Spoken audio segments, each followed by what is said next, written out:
વઘાર આવ્યો અને વઘાર આવ્યો ભગવાન સ્વામિનારાયણ વઘારની સામગ્રી બધી મૂકી અને બેમાં બધી જે ચીરિયા વૈતાકડા કરી દીધા હતા ને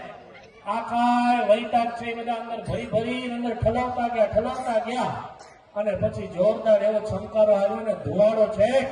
એને સ્વર્ગથી ઉપર વૈકુંઠમાં પહોંચી ગયો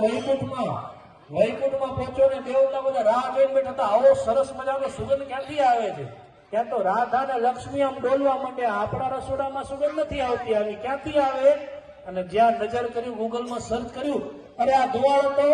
લોયામાંથી નીકળે છે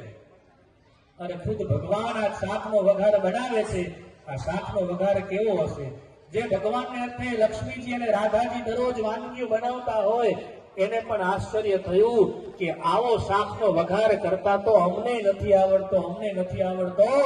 અને મહારાજની સાથે સંતો બધા હરિભક્તો તો આમ જોતા રહી ગયા અને પ્રેમાનંદ સ્વામી તો આમ કીર્તન ગાવા જ મંડી ગયા લીલાને જોઈને વળી વખાણ શાકો સવલીલા કરી વળી વખાણો શાકો સવલીલા કરી બંને નિરખ્યા કરતા સુંદર શાક જો નયને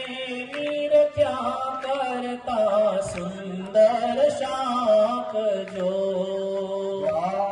સ્મરણ એકાક્ષર તો વઘારમાં દ્વાદક્ષર એકાક્ષર તો વઘારમાં જોવાયા શિવ બ્રહ્મા તજનાક જોવા આવ્યા શિવ બ્રહ્મા તજનાક જો વળી વખાણું શાકો તમારી ગાડી હમણાં નથી હો, જોરથી વગાડો.